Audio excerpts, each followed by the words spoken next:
Quer aprender um pouco mais sobre circuitos elétricos? Vem comigo que eu te explico. Você está no quadro Minha Questão. Essa questão é da aluna chamada Maíse Gabriela. A Gabi estuda no Colégio Objetivo, em Teresina. Ela nos forneceu uma questão sobre Kirchhoff. É isso mesmo. Só que além de explorar Kirchhoff, a questão também explora o brilho das lâmpadas, que você sabe que é um assunto muito comum em todos os vestibulares do Brasil, inclusive no nosso vestibular mais importante, que é o Enem. Então acompanha para entender bem direitinho como funciona a resolução do assunto, tá bom? Vamos lá. O que ele fornece? Duas lâmpadas ligadas a, inicialmente, só duas baterias, porque essa chave está inicialmente aberta. Aí ele vai, fecha essa chave e pergunta a você se o brilho das lâmpadas vai se modificar. E nos itens que você vai lendo da questão, ele verifica se esses brilhos aumentam ou diminuem para cada lâmpada. Ele vai modificando as perguntas a cada item. Para quem não conhece ainda o meu trabalho, vai identificar lá agora na descrição do vídeo, porque lá na descrição, com certeza, eu coloquei o enunciado da questão para você ler antes mesmo de começar a assistir o vídeo, ok? Eduardo, o que eu deveria perceber? Vamos lá. Primeiro você identificaria o valor da corrente elétrica que passa nessas lâmpadas com a chave ainda aberta. Ou, se você escolhesse fazer a questão por tensão, você teria que identificar a tensão que essa lâmpada está submetida e a tensão que essa lâmpada está submetida ainda com a chave aberta. Quando você fechasse a chave, você deveria calcular a nova corrente elétrica que vai passar pelas lâmpadas ou identificar a nova tensão que essa lâmpada está submetida. Ao perceber modificações na potência, na tensão ou na corrente, você conseguiria saber se a potência dissipada por essas lâmpadas vai se modificar. Se a potência vai aumentar, se a potência vai diminuir, se a potência vai se manter. Porque você tem que ir até a potência.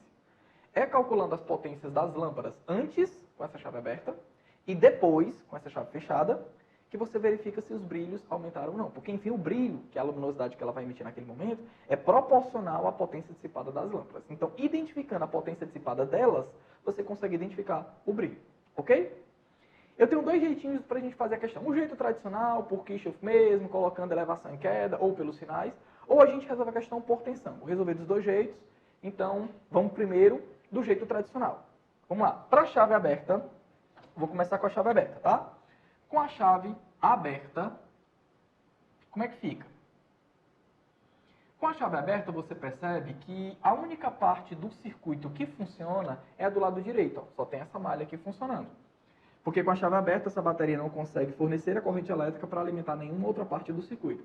Então, só funciona isso aqui. Então, bem rapidinho, eu não queria perder tempo com isso, eu queria que você percebesse que daqui para cá há uma elevação de potencial de quantos volts? 2 volts. Aliás, 2V, seria V mais V. Então, essa elevação de potencial equivale a 2V. E como a corrente elétrica só consegue se estabelecer aqui, então a corrente elétrica do circuito é uma corrente elétrica única. Nem Kirchhoff eu estou utilizando ainda. Pode ser, mas se você quiser, você usa por Pauli, ou simplesmente elevação e queda, somatória das elevações igual somatória das quedas. O que importa é você perceber que é uma elevação de 2V e uma queda de 2R vezes I. E uma queda de 2R vezes I. Então essa corrente do circuito, eu vou chamá-la inicialmente de uma corrente elétrica I, sabe o quê? Como a corrente elétrica só se estabelece nessa parte do circuito, eu vou chamar essa corrente elétrica de uma corrente elétrica I1 qualquer. Por que I1, Eduardo? Porque essa corrente elétrica ela passa justamente por essa lâmpada L1. Então eu quero chamar essa corrente elétrica de corrente elétrica I1. Só existe corrente elétrica nesse trecho do circuito, ó. Por enquanto, esse trecho aqui, tá, ó. Sem estresse? Então, essa corrente elétrica 2V, esse circuito vai ficar 2V igual a 2R vezes I. Essa corrente elétrica eu chamei de I1. O que faz você perceber que V será igual a R vezes I1 e essa corrente elétrica no circuito ela é inicialmente V sobre R. O que eu vou fazer? Vou fechar a chave. Aí a gente vai agora calcular a corrente elétrica novamente nas lâmpadas, verificar se essa corrente elétrica se modificou nas lâmpadas, perceber se o brilho aumentou ou diminuiu, porque enfim a potência dissipada terá mudado. Como é, Eduardo? É isso mesmo. Vamos lá. Olha o que está acontecendo. Qual é a corrente elétrica que passa na lâmpada L1? V sobre R. Qual é a corrente elétrica que passa na lâmpada L2? V sobre R. E pronto, é só isso. É a única coisa que você teria que perceber. Agora vamos fechar a chave. Quando você fecha essa chave, ao fechar essa chave, eu quero que você perceba que a bateria do outro lado do circuito contribui para a formação de corrente elétrica. Isso vai alterar a corrente elétrica de todos os pontos do circuito. Quer dizer, isso não dá para garantir, mas você já tem que supor que isso acontece, que as correntes se modificaram. Então vamos fazer o seguinte, eu vou fechar a chave, e isso agora com a chave fechada. Com a chave fechada, o que eu posso dizer? Eu vou ter que trabalhar agora com dois circuitos, com duas expressões. Vou chamar essa malha pequena aqui de malha A, e vou percorrê-la num determinado sentido. Malha A, e vou percorrer essa malha nesse sentido. Ok? Aí como é que funciona a polaridade da bateria? Travessão maior positivo, menor negativo. Travessão maior positivo, menor negativo. Travessão maior positivo, menor negativo. Por que, Eduardo? Porque é justamente o que indica o tamanho do travessão. O tamanho do travessão ser maior indica que o potencial é mais alto. O tamanho do travessão ser menor indica que o potencial é mais baixo. Agora você vai usar Kirchhoff. Nessa resistência eu queria colocar os sinais. Se você já domina a elevação e queda, fique à vontade. Eu vou colocar os sinais porque a gente está dando aula aqui para o Brasil inteiro. E o moleque precisa saber de onde é que eu estou tirando a polaridade. Então, supondo que essa bateria ela forneceu uma corrente elétrica que está nesse sentido. Professor, mas eu não sei se é. Mas você supõe que essa bateria forneceu uma corrente elétrica nesse sentido, eu vou dar um nome a essa corrente elétrica. Se essa bateria forneceu corrente elétrica aqui, eu vou chamar essa corrente só de I mesmo. Essa corrente I, quando ela chega nesse ponto, ela soma essa corrente elétrica que vinha aqui, ó. Então ela modifica o valor da corrente elétrica I1. Então esse I1 agora passou a ser um I1 linha, que eu não sei qual o valor da corrente elétrica do circuito. Agora I1 modificou-se, e é o que eu quero identificar.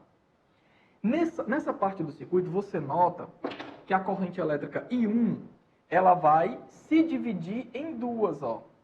Então a corrente elétrica nessa parte do circuito, ela vai assumir um novo valor. Eu não posso mais chamá-la de I1. Então eu vou chamá-la bem aqui de I2. Por que eu fui colocar as correntes elétricas? Porque são elas que vão me dizer a polaridade dos resistores. Nas baterias, não. Travessão maior positivo, menor negativo, sem se importar se aquilo ali é gerador ou receptor. Travessão maior positivo, menor negativo. Travessão maior positivo, menor negativo. Já nos resistores, quem determina é a maneira que a corrente elétrica ultrapassa aquela resistência. Como é, Eduardo? Vamos lá. Corrente elétrica não está descendo? Então significa dizer que ela entra pelo potencial mais alto e sai pelo potencial mais baixo. Aí você bota o sinal positivo onde a corrente entra e o sinal negativo onde a corrente sai. Você coloca, a corrente não está descendo? Então ela entra pelo potencial mais alto e sai pelo mais baixo. Pronto, só isso. Feito isso, o que você vai fazer? Percorrer as malhas. O que é percorrer as malhas, Eduardo? Fazer as contas. Você começa por onde você quiser no circuito. O local que você quiser vai dar certo. Então vou pegar um nó aqui qualquer. Vou pegar esse ponto do circuito. E vou percorrendo o caminho, ó. Ao percorrer o caminho, eu vou passando pelos elementos até retornar aquele nó. Então eu passo aqui por uma bateria, depois eu passo por uma resistência. Você vai ter que colocar esses elementos multiplicados pela corrente, os que devem e os que não, dentro de uma expressão. Que é fazer isso aqui matematicamente. Começou do nó, aí vem, passa pelo sinal negativo. Menos V. Então, percorrendo aquela malha. Menos V. Aí você bota o sinal para aquela tensão. Já quando eu cheguei aqui, que eu vou ter que dar a volta, se você perceber, como eu percorri a malha no sentido horário, ó, comecei desse ponto, eu vou retornar a ele. Comecei desse ponto, o primeiro sinal foi o negativo. Quando eu vou passar pela resistência, o primeiro sinal é o negativo também. Não importa o sentido da corrente naquele momento, o momento que você percorre a malha. Então, qual foi o primeiro sinal? Menos. Qual é o primeiro sinal? Menos R vezes I. Quando é resistência, você tem que multiplicar pela corrente. Menos R vezes a corrente elétrica I2. Como eu retornei ao mesmo ponto do circuito, você tem o direito de igualar a zero. Porque era isso que dizia Kirchhoff. Kirchhoff dizia que numa tensão, o somatório das tensões de uma malha fechada, desde que você fecha a malha, dá igual a zero. Algumas tensões serão elevações, outras tensões serão quedas, e o somatório daquelas tensões obrigatoriamente dará zero. Porque alguém gera e alguém consome, equilibrando e existindo conservação de energia. Essa história de colocar os sinais para você é apenas uma maneira didática de tentar fazer você enxergar isso. Ou pelo menos matematicamente você conseguir resolver aquela expressão. Daqui a gente monta o seguinte, que R vezes I2 equivale a menos V. E dá para você concluir que a corrente elétrica I2 ela vale quanto? Menos V sobre R. Deixa eu ver se pegou aqui na câmera para ti. Coube. Beleza. Já que você sabe que I2 vale isso, dá para a gente aproveitar esse 2 dentro da outra expressão. E eu vou percorrer a malha maior para calcular o valor da corrente elétrica I' que se formou agora. Se nós soubermos o valor de I', você consegue identificar se essa corrente elétrica mudou ou não. E se ela tiver mudado ou não, o brilho da lâmpada L1 vai ter mudado. Porque você já percebeu que o brilho da lâmpada L2 não mudou. Qual era a corrente elétrica que passava nessa lâmpada com a chave aberta? Era o I1. E o I1 valia quanto? V sobre R. Qual é a corrente elétrica que passa agora aqui? É o I2. E o I2 vale quanto? Menos V sobre R. O fato do sinal ser negativo indica apenas que a corrente que está atravessando aqui agora está em sentido oposto. Ou seja, o valor da corrente ainda é o mesmo, o que significa dizer que ela ainda libera a mesma potência, portanto ela ainda tem o mesmo brilho. Então, essa lâmpada 2, obrigatoriamente, ela não alterou seu brilho. Agora precisamos de quem? Da corrente elétrica que vai passar nessa lâmpada. O I1 linha. É ele que vai dizer se o brilho dessa lâmpada se alterou ou não. Vamos atrás. Eu vou começar de um ponto aqui, mesmo ponto que eu comecei. Ou de qualquer outro ponto do circuito, não precisa ser um nó não, tá? Começar daqui, pronto.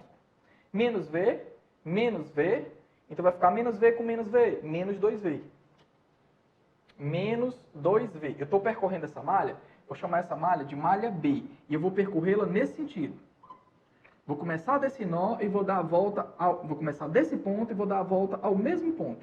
Então, menos V, depois, mais R vezes I1 linha, mais R que multiplica o I1 linha, e depois, quando eu peguei aqui, qual foi o primeiro sinal? Mais. Quando eu vim descendo aqui, qual é o primeiro sinal? Mais. Mais R vezes I2. Mais R vezes I2. Tudo isso igual a quem? A zero. Por que eu igualo a zero? Porque eu retornei ao mesmo local. Porque eu dei a volta completa, acabei de aplicar a chamada segunda lei de Kirchhoff. Quando eu fiz isso, agora o que eu posso fazer? Substituir, ó. O I2 nós já temos. Está aqui ele. Quando você substitui, dá para você enxergar. Menos 2V, mais R vezes o I1 linha, mais R que multiplica. Quem é o I2? Menos V sobre R. Tudo isso igual a zero. Cancela R com R. Você vai perceber que você vai ter menos V aqui e menos V aqui. Vai dar menos 3V. E passando para o outro lado vai dar mais 3V. Ou seja, R vezes o I1 linha equivale a 3V. O I1 linha, você percebe que vale 3V sobre R. O que você nota? Que a corrente elétrica I1 era a que passava nessa lâmpada quando essa chave estava aberta. Então, a corrente elétrica lá era V sobre R. Quando você fechou a chave, que aí você calculou as novas correntes elétricas do circuito, percebeu que lá a corrente elétrica agora é um I1 linha. E esse I1 linha passou a ser quanto? 3V sobre R. Então, ela triplicou. E se a corrente triplicou, o brilho da lâmpada aumentou. Eduardo, eu posso dizer que esse brilho triplicou, se a corrente triplicou? Não. Vale, professor, e aumentou com 1. Ela aumentou 9 vezes. Por quê? Vamos lá. A potência dissipada, eu posso dizer que ela vai ser R vezes I ao quadrado. Posso, né? Não obrigatoriamente. Mas dá para perceber que a potência ela é diretamente proporcional ao quadrado da corrente. O que aconteceu com a corrente elétrica na lâmpada 1? Ela era V sobre R. Aí ela passou a ser quanto? 3V sobre R. Então a corrente elétrica que era V sobre R passou a ser 3V sobre R. É o nosso I1 linha. I1 linha, I1 linha, I1 linha, I1 linha. Como a corrente elétrica triplica, se essa corrente elétrica aumentou 3 vezes, 3 vezes, 3 ao quadrado, 9. Aí a potência aumenta 9 vezes. Olha o que você nota? Que a potência dissipada pela lâmpada 1 aumenta 9 vezes, indicando que o seu brilho aumentou. E perceba que a potência ela é diretamente proporcional ao quadrado da corrente. Como a corrente triplica, a potência aumenta 9 vezes. Já a lâmpada 2 não. A lâmpada 2 apenas teve a corrente nela invertida. Essa corrente elétrica ela tinha esse sentido com a chave aberta, e ela era V sobre R. Depois que você fechou a chave, na mesma hora a corrente elétrica passou a ter que sentido? Esse, Eduardo, passou a ser esse sentido? Sim, com certeza. Por quê? Como é que você sabe que inverteu o sentido? Porque, galera, a gente achou a corrente elétrica I2 negativa. A corrente ser negativa, matematicamente, achá-la negativa não é achá-la errada. É achar apenas a corrente no sentido oposto ao que realmente ela é no circuito. Então, quando eu adotei a corrente elétrica I2 desse jeito, e matematicamente eu achei ela aqui negativa, significa dizer que ela não é nesse sentido, que ela é no sentido oposto. Então, o que está acontecendo aqui a respeito da corrente elétrica é que a corrente está fazendo isso. Ela chega aqui e se divide em duas. A corrente elétrica do circuito está fazendo isso. Se divide aqui em duas, dessa maneira. Show de bola? Bem, mas de qualquer maneira dá para perceber que a corrente elétrica I2 ela não se altera. que nessa lâmpada a corrente não se altera, portanto mantém o brilho, e que nessa lâmpada a corrente triplica, aumentando 9 vezes o brilho da lâmpada. Ok? Fazendo o gabarito da tua questão, seu item B de dado. Bem, se você aprova o meu trabalho, se você acredita que o que eu estou fazendo pode fazer uma diferença na sua aprovação do vestibular, dá um joinha aí, se inscreve no canal e apoia quem é produtor de conteúdo, tá bom? Beijão grande para todo mundo e até nosso próximo vídeo.